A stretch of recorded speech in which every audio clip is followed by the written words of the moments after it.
여러분 안녕하십니까? 광주 MBC 뉴스투데이 시작합니다. 먼저 오늘의 주요 뉴스입니다. 광주 군공항 특별법이 국회를 통과한 이후 광주시와 전라남도의 물밑 협상도 시작됐습니다. 그동안 신중한 행보를 이어왔던 김영록 전남지사가 어제는 이상익 한평군수를 만났고 김산 무안군수도 조만간 만날 것으로 알려졌습니다. 더불어민주당 전당대회 돈봉투 의혹과 관련된 파장이 확산되면서 지역 정가도 술렁이고 있습니다. 돈봉투 명단에 광주 전남 국회의원들이 포함돼 있다는 사실 확인이 되지 않은 정보가 퍼지는 가운데 진위에 관심이 쏠립니다. 순천에서 교육 봉사활동을 하고 있는 이준석 국민의힘 전 대표를 만나 봉사활동을 하는 이유와 내년 총선 전망을 들어봤습니다. 시민구단 광주FC가 화끈한 공격 축구로 시즌 초반 돌풍을 일으키는 반면 기아 타이거즈는 무기력한 졸전으로 꼴찌로 추락해 팬들의 원성을 사고 있습니다. 광주 군공항 특별법이 국회를 통과한 이후 김영록 전남지사의 행보가 빨라지고 있습니다. 어제 이상익 한평군수를 만나 이야기를 나눴고 조만간 김산 무안군수도 만날 것으로 알려지면서 신중했던 그간의 행보와는 다른 모습을 보이고 있습니다. 주현정 기자가 보도합니다. 김영록 전남지사가 이상익 한평군수와 만나 광주 군공항 이전을 주제로 30분 동안 비공개 만남을 가졌습니다. 김 지사가 이 군수에게 직접 연락해 성사된 이번 만남에서 이상익 군수는 한평군의 광주시 편입 논란에 대한 입장과 광주 군공항 유치 의향을 둘러싼 지역의 찬반 여론 등을 말한 것으로 알려졌습니다. 김영록 지사는 내친 김에 김산 무안군수와도 만나 광주 군공항을 주제로 이야기를 나눌 계획이었지만 일단은 미뤄진 상태입니다. 재선 도지사인 김 지사가 지난 6년 동안 소극적이었던 광주 군공항 이전 문제에 이렇게 적극적으로 나선 데는 이제는 더 이상 미룰 수 없다는 판단 때문인 것으로 전해졌습니다. 구체적으로 지역민들에게 주어질 수 있는지 그것을 저희가 광주시에 요청하고 있는 단계이고요. 그래서 준비하고 있는 걸로 알고 있습니다. 김용록 전남지사의 적극적인 행보에 대해 강기정 광주시장은 지지한다면서도 두 자치단체가 말 한마디로 날카롭게 대립했던 만큼 자세한 말은 아꼈습니다. 다만 물밑 협상이 진행되고 있음을 부인하지는 않았습니다. 군공항 이전과 광전남 발전을 위해서 지도자들이 결단하고 만나줘야 될 시간이 도래했습니다. 특별히 할 이야기 없어요. 광주시장과 전남지사의 회동도 머지않아 성사될 것이라는 관측이 나옵니다. 광주 군공항 이전을 위한 치열한 협상의 시간이 시작됐습니다. 광주와 전남 모두가 만족하는 상생안을 만들어낼 수 있을지 복잡한 난제를 풀어낼 리더십과 정치력 발휘가 필요한 때입니다. MBC 뉴스 주현정입니다. 강기정 광주시장과 홍준표 대구시장이 쌍둥이 법안인 광주 군공항, 대구 경북 신공항 특별법 공동 제정에 이어 달빛 내륙 고속철도 특별법 제정도 함께 추진하기로 했습니다. 두 단체장들은 어제 광주 대구 고속도로 지리산 휴게소에서 만나 공항 특별법 국회 본회의 동시 통과를 축하하고 동맹 후속 조치로 영호남을 잇는 달빛 고속철도 예타 면제 특별법 추진을 공식화했습니다. 강기정, 홍준표 시장은 영호남의 두 대도시를 잇는 국가철도망인 달빛 고속철도가 조기에 착공된다면 국토 균형 발전에 획기적인 전기가 마련될 것이란 점을 강조했습니다. 오늘은 종일 날이 흐리겠고요. 비가 내리겠는데요. 요란한 비가 내릴 가능성이 있습니다. 천둥과 번개 또 일부 지역에서는 우박이 떨어질 가능성도 있어서 시설물과 농작물 관리에 신경 쓰셔야겠습니다. 예상되는 강수량은 광주와 전남에 5에서 40mm가량이고요. 전남 남해안 지역을 중심으로는 내일까지 5에서 40mm가량의 비가 내리겠습니다.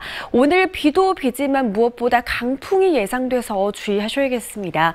서해안 지역과 남해안 지역을 중심으로는 강풍주의보가 발효 중인 가운데 최대 순간풍속 시속 70km에 달하는 매우 강한 바람이 불겠고요. 그 밖에 내륙 지역을 중심으로도 시속 55km 안팎의 강한 바람이 불겠습니다. 오늘 광주의 아침 기온은 16도 안팎으로 어제 같은 시각보다 무려 10도가량 높게 출발했습니다. 한낮 기온은 20도에 그치면서 어제보다 3도가량 내림세를 보이겠습니다. 날씨 정보였습니다. 최근 일교차가 워낙 크다 보니 독감 유행과 더불어 감기 환자들이 늘고 있습니다. 꾸준히 줄던 코로나 확진자도 감소세가 한풀 꺾이면서 확진자 수가 수백 명대에 이릅니다. 박종호 기자가 취재했습니다. 병원이 이른 아침부터 진료를 받으러 온 감기 환자들로 북적입니다. 최근 아침 저녁으로 기온차가 커지면서 독감이 유행하고 있습니다. 4월 세 번째 주 전남 지역 독감 환자는 지난해 같은 기간과 비교했을 때 2배 넘게 증가했습니다.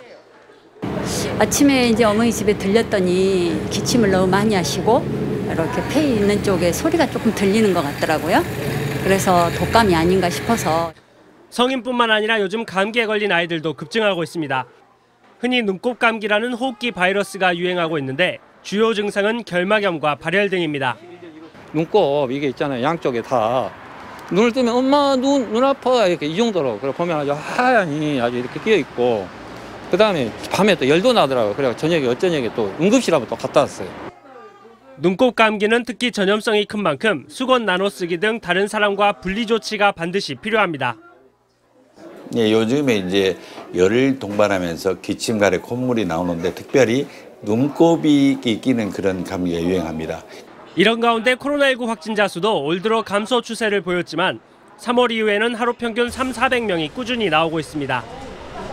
보건당국은 감기와 코로나 증상이 비슷한 경우가 많아 몸 상태가 좋지 않을 경우 반드시 코로나19 검사를 받거나 진료를 받을 것을 당부했습니다. MBC 뉴스 박종호입니다. 이준석 전 국민의힘 대표가 지역 학생들을 대상으로 교육봉사 활동에 들어갔습니다. 넉 달가량 순천에서 머물며 호남의 미래에 대해 고민하겠다고 밝힌 이 전 대표는 현 정치 상황에 대해서도 쓴소리를 냈는데요. 문영철 기자가 이 전 대표를 만나 자세한 이야기를 들어봤습니다. 대표님 안녕하세요. 네, 안녕하세요. 네. 지역 중학생들 대상으로 교육봉사 활동 시작하셨는데 취지는 무엇인지 또 구체적으로 어떤 방식으로 진행을 하는 건가요? 제가 원래 정치하기 전부터 했던 배움을 나누는 사람들이라는 교육봉사단체 교육 방식을 그대로 적용해서 순천과 진주에서 중학교 2학년 학생들에게 수학을 가르치고 있습니다.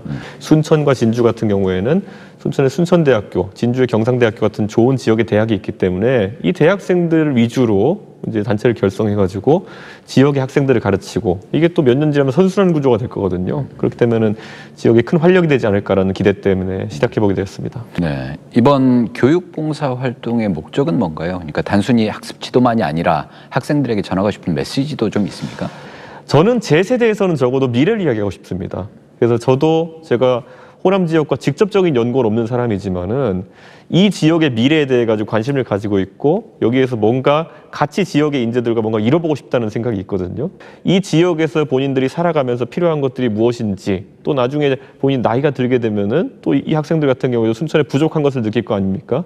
이 학생들이 저에게 아주 그런 것들을 전달해 줄 수 있는 좋은 메신저가 될 거라 기대하고 있습니다. 네, 윤 대통령 지지율이 20%대까지 떨어졌다는 여론조사 결과도 있습니다. 현재 국정 운영에 있어서 가장 큰 문제는 뭐라고 보고 있습니까? 결국에는 모든 국민을 포괄할 수 있는 정책적 그런 관점을 가지고 가야 되는 것인데 과거 자유한국당스러운 모습으로 가고 있는 거 아니냐 이런 이야기가 많이 나옵니다. 예를 들어서 역사 문제에 있어가지고 일부 강성 지지층을 이렇게 불러들이기 위해 가지고 좀 다수의 마음을 아프게 하는 이런 언행이라든지 이런 것들이 있는데 과거에 좋았던 시절 또는 과거에 조금 더 확장을 할 수 있던 시절로 돌아가는 것이 굉장히 중요한데 그게 바로 김종인, 이준석 지도부에서 소위 말하는 호남에 대한 적극적인 접근이라든지 아니면 젊은 세대에 대한 적극적인 접근했던 것들을 다시 복귀해보는 것이 중요할 것 같습니다. 총선 얘기를 해보죠. 국민의힘 지지율도 같이 하락하고 있는 상황인데 네. 이대로라면 내년 총선 쉽지 않다 이렇게 보십니까? 사실 어렵습니다. 수도권에 있는 젊은 세대 같은 경우에는 지금 지도부에서 나오는 그런 설화 같은 것들에 대해 가지고 굉장히 민감하게 받아들입니다. 저는 이렇게 생각합니다. 우리가 용수철이나 아니면 고무줄 같은 것이 어느 정도 한계를 벗어나면은 나중에 다시 이제 제 위치로 못 돌아오는 그런 지점이 생기거든요. 그런 탄성 한계를 넘어서지 않도록 지금이라도 다시 이제 속전말로 국민의힘이 제정신을 차려가지고 과거에 국민들에게 더 많은 사랑을 받을 때 모습으로 돌아가야 된다 이렇게 생각합니다. 네. 늦으면은 그게 안 됩니다. 이제. 예. 이 전남 동부권 특히 순천 같은 경우는 전략적 선택도 많았고 네. 이정현 전 의원이나 천하람 위원장 같은 경우는 지지도도 상대적으로 높은데 네. 내년에 이변이 있을 걸로 보십니까? 저는 순천이 어떤 정치적 선택을 통해 가지고 그 정치적 역동성을 다시 한번 보여줄 수 있다. 저는 이런 생각을 하고 그 호남에서의 노력이라고 하는 것은 바로 이 소선거구자에서 어떤 당선이나 이런 것을 목표로 하는 게 아닙니다. 어제 우리보다 오늘의 우리가 더 나으면 만족스러운 것인데 천하람 위원장 같은 경우에도 사실 계속 순천에서 스텝을 밟아 올라가면서 어제의 나보다 오늘의 내가 낫기를 바라면서 이렇게 왔던 사람인데 자신의 잘못이 아니라 다른 사람들의 어떤 잘못을 인해 가지고 그 가치가 과소평가받는다면은 좀 위축되지 않을까 하는 우려는 있습니다. 네. 총선 1년 앞으로 다가왔는데 네. 어떤 역할을 하고 싶으세요? 저는 이렇게 생각합니다. 과거에 박근혜 정부가 잘못된 방향으로 가고 있을 때 일부 인사가 용기 있게 지적하면은 그 사람을 배신자라 부르면서 집단 따돌림하는 것에 익숙해졌던 것이 보수거든요. 최근의 모습을 보면은 저는 비슷한 점을 기시감을 느낍니다. 뭐냐면은 처음에 이준석 쫓아낼 때, 그 다음에 유승민 전당대회 못 나오게 만들 때, 그 다음에 나경호 못 나오게 만들 때, 안철수 못 나오게 만들 때, 급기야는 이번에 홍준표 해촉할 때까지 대통령께서 정치를 풀어가는 방식 자체가 잘못된 것인가에 대해서 고민하는 시점이 왔다 이렇게 생각하고 이번에는 그런 실수를 반복하지 않기 위해 가지고 적재적소에 필요한 할 말을 하는 사람들이 있어야 되는 것이고 저는 제가 아무리 뭐 그것 때문에 지탄받는 일이 있다 하더라도 저는 그 역할을 절대 방기하지 않을 겁니다. 네, 알겠습니다. 대표님 오늘 말씀 고맙습니다. 네. 순천에 조성 중인 전남 동부 통합청사가 오는 7월에 문을 열 계획입니다. 최근 전라남도가 동부로 옮겨올 조직 개편안을 마련했는데 기존 부서를 쪼개는 데 그치고 동부권에 맞는 핵심 부서는 빠져 있는 등 지역민의 기대에 어긋난다는 지적이 나오고 있습니다. 보도에 유민호 기자입니다. 순천 신대지구에 들어서는 전라남도 동부 통합청사입니다. 현재 공정률 82%, 막바지 공사가 한창입니다. 다음 달 공사를 마무리하고 오는 7월 정식으로 문을 열 계획입니다. 개청이 석 달도 남지 않은 상황에서 동부권 주민들도 어떤 조직이 옮겨올지 관심입니다.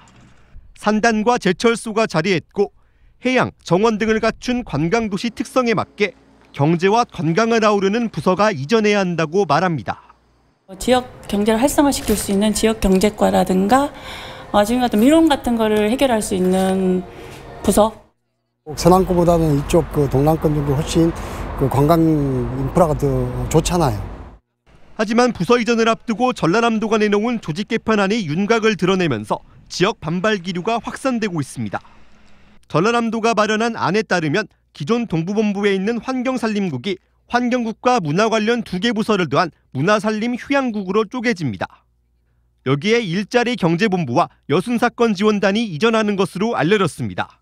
말이 4개 실국이지 동부권에 필요하고 동부권 주민들이 요구하고 있는 핵심 부서는 전부 빠져 있다는 게 중론입니다. 특히 그동안 수없이 제기돼왔던 동부권 소외론을 만회하고자 동부통합청사 건립과 부서 이전에 힘을 실어주겠다고 수차례 공언해왔던 김영록 지사 말도 공연불에 그치게 생겼습니다. 의견 수렴 어떤 절차가 걸치는 과정에 충분한 동부권 우리 전남 발전을 추종할 수 있는 그런 조직 개편의 안을 의견 개진을 하겠다는 말씀을 드리겠습니다. 전라남도는 해당 조직 개편안을 곧 입법 예고할 예정입니다.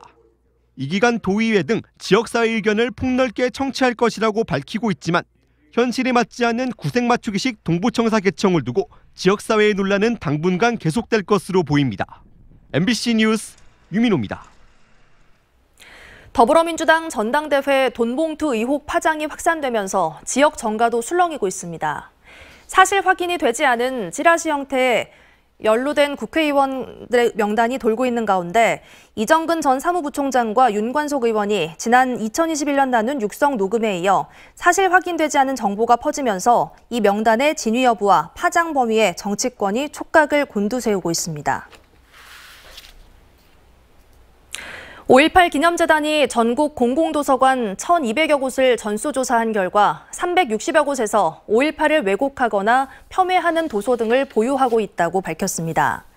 기념재단은 왜곡 도서 가운데 전두환 회고록과 지만원의 도서 등도 포함돼 있었던 것으로 확인됐다며 외국 도서에 대해 대출 금지 조치를 요청한다고 설명했습니다.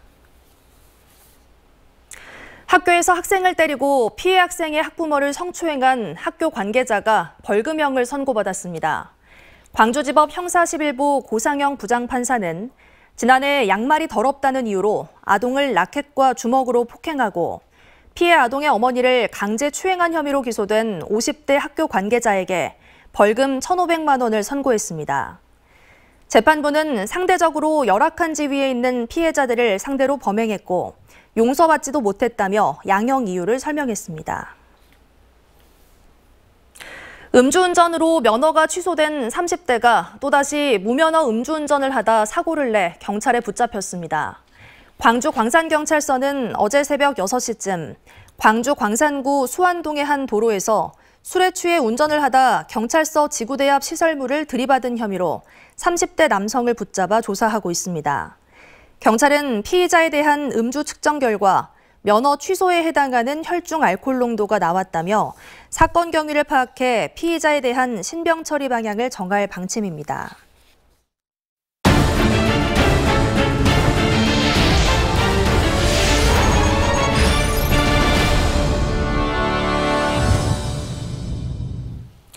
모레는 봄비가 내려 곡식을 기름지게 한다는 절기 고구입니다. 국내 최대 녹차 생산지 보성에서는 고구가 오기 전에 딴다고 해서 이름 붙여진 우전차 수확이 한창인데요. 녹빛의 푸르름이 가득한 현장에 김초롱 기자가 다녀왔습니다. 짙은 녹빛의 차밭이 드넓게 펼쳐져 있습니다. 고구가 오기 전 수확하는 해차, 우전차 잎을 따는 손길이 분주합니다. 이제 막 자라난 연초록빛 새순과 양옆의 잎사귀만 골라 떼어냅니다. 새잎 쪽쪽 올라온 거, 새잎만 핀 거 이런 거 하나씩 똑똑 따는 거예요. 이른 봄에 딴 여린 잎에선 향기로운 풀내음이 가득 나는데요. 이 잎으로 내린 우전차는 부드럽고 은은한 맛이 특징입니다. 올해는 특히 기후가 좋아 농사도 잘 됐습니다. 예년에 비교해서 한 40% 정도 수확량이 많이 나올 것 같습니다. 고구 이전에 4월 20일 이전에 작업을 시작하는데 거의 올해는 4월 9일부터 작업을 했습니다. 수확한 잎은 300도 고온에 솥에 넣어 볶아 수분을 빼는 덕음과 잎을 조심스레 비벼주는 유념 과정을 거칩니다. 이런 과정을 10여 차례나 반복한 뒤에야 비로소 찻잎으로 거듭납니다. 우전차는 이른 봄 가장 먼저 딴 찻잎으로 만들어서 맛과 향에서 최고급으로 인정받고 있습니다. 우전차를 시작으로 올해 첫 녹차 생산을 알린 보성구는 오는 29일 개막하는 세계차 엑스포에서 한국차의 진면목을 알릴 예정입니다. MBC 뉴스 김초롱입니다. 시민구단 광주FC가 화끈한 공격 축구로 팬심을 사로잡고 있습니다. 반면 기아 타이거즈는 시즌 초반 무기력한 졸전을 펼쳐 보이며 팬들의 원성을 사고 있습니다. 보도에 조현성 기자입니다. 전반에만 2골, 후반 추가골까지 넣으며 3대0 무난한 승리로 끝날 것 같던 경기. 상대에 내리 3골을 내주며 오히려 역전패를 걱정해야 했지만 경기 막판 결승골을 터뜨리며 난타전을 웃으면서 마무리 짓습니다. 시즌 성적 4승 3패. 지난해 1부 리그 승격 돌풍에 이어 시민구단 광주FC가 7라운드까지 치른 프로축구에서 팀 성적을 5위까지 끌어올렸습니다. 앞서고 있어도 끊임없이 공격을 독려하는 이른바 닥치고 공격으로 팬들의 지지와 성적이라는 두 마리 토끼를 잡고 있습니다. 오늘 어떻게 하면 더 찬스를 만들 수 있고 골을 넣을 수 있는 거에 대해서 페널티 박스 안에서 좀 움직임에 대해서 좀 많이 개선을 하고 역습에 대해서 좀 많은 준비를 했습니다. 반면에 프로야구 기아 타이거스는 최악의 시즌 초반을 보내고 있습니다. 키움 히어로즈와 맞붙은 주말 원정 3연전. 주말 경기를 내주고 꼴찌로 추락하더니 휴일 경기에서는 연장 끝내기포를 얻어맞고 4연패 수렁에 빠졌습니다. 최근 6경기에서 기아가 올린 득점은 겨우 10득점. 나성범, 김도영 등이 부상으로 빠져 있다고는 하지만 팀 배팅도 투지력도 사라진 무기력한 졸전의 연속이라는 비판에서 자유로울 수 없습니다. 대반전이 필요한 기아가 이번 주 중 롯데와의 원정 경기와 삼성 라이온즈와의 광주 홈 경기에서 어떤 모습을 보일지 지켜볼 일입니다. MBC 뉴스 조현성입니다. 순천만 국제정원박람회가 늘어나는 관람객에도 불구하고 원활한 교통 흐름으로 좋은 평가를 받고 있습니다. 순천시와 조직위원회는 지난 15일 하루 최다 방문객인 20만 명이 입장했지만 박람회장 주변 교통은 양호했다며 이는 사전 예측을 통해 교통대책을 선제적으로 준비했기 때문이라고 분석했습니다. 순천시는 특히 이번 박람회 교통 상황을 종합적으로 관리하기 위해 첨단 IT 기술을 접목한 지능형 교통 시스템을 도입했고 주차장을 10년 전보다 134% 늘리고 대체 교통수단과 차량 이부제 등을 시행하고 있습니다. 신안 지도에서 임자도를 연결하는 임자대교가 개통 2년 28일 만에 누적 통행량 100만 대를 돌파했습니다. 국도 24호선에 위치한 임자대교는 총 길이 4.99km의 해상 교량으로 지난 2021년 3월 19일 신안의 12번째 대교로 개통했고 4월 16일 기준 100만 647대가 통행한 것으로 기록됐습니다. 광주시립국악관현악단 상임지휘자에 박승희 씨가 선임됐습니다. 광주예고와 서울대 국악과를 졸업한 박 지휘자는 국립국악원 정악단과 창작악단에서 단원과 수석단원을 지냈고 전남 도립국악단의 예술감독, 공주시 충남연정국악단 예술감독 등으로 재직했습니다. 광주시는 탁월한 지휘 실력과 음악적 역량을 검증받은 인물이라고 설명했습니다. 오늘은 종일 날이 흐리겠고요. 비 소식 들어 있습니다. 생각보다 요란한 비가 내릴 가능성이 있습니다. 천둥과 번개, 또 일부 지역에서는 우박이 내릴 가능성이 있어서 특히 농가에서는 농작물 관리에 보다 신경 쓰셔야겠습니다. 예상되는 강수량 살펴보시면 광주와 전남에는 오늘 5에서 40mm가량의 비가 내리겠고요. 남해안 지역을 중심으로는 내일까지 5에서 40mm가량의 비가 예상됩니다. 오늘 비보다도 강한 바람이 불 것으로 예상돼서 각별히 주의하셔야겠습니다. 서해안과 남해안 지역을 중심으로 강풍주의보가 발효 중인 가운데 시속 70km 안팎의 매우 강한 바람이 불겠고요. 그 밖에 내륙을 중심으로도 시속 55km 안팎의 강한 바람이 불겠습니다. 시설물 관리에 신경 쓰셔야겠습니다. 광주의 현재 기온 16도 안팎으로 어제 같은 시각보다 무려 10도 기온에서 시작합니다. 한낮 기온은 20도 안팎으로 오늘 낮 기온은 어제보다 3도가량 내림세를 보이겠습니다. 무안의 현재 기온 18도 안팎 보이고 있는데요. 한낮 기온 21도로 오늘 아침 기온과 낮 기온 큰 차이 없겠습니다. 곡성의 낮 기온 22도, 광양 20도, 여수 17도로 낮 동안에 대부분 더 포근한 날씨가 이어지겠습니다. 전해상의 풍랑주의보가 발효 중인 가운데 바다의 물결은 최고 3.5m에서 4m로 매우 거세게 일겠습니다. 내일도 흐린 날씨가 이어지겠습니다. 날씨 정보였습니다. 뉴스 마칩니다. 시청해주신 여러분 고맙습니다. 언제 어디서나 내 손 안의 뉴스. 광주 MBC 뉴스 유튜브 구독으로 함께하세요.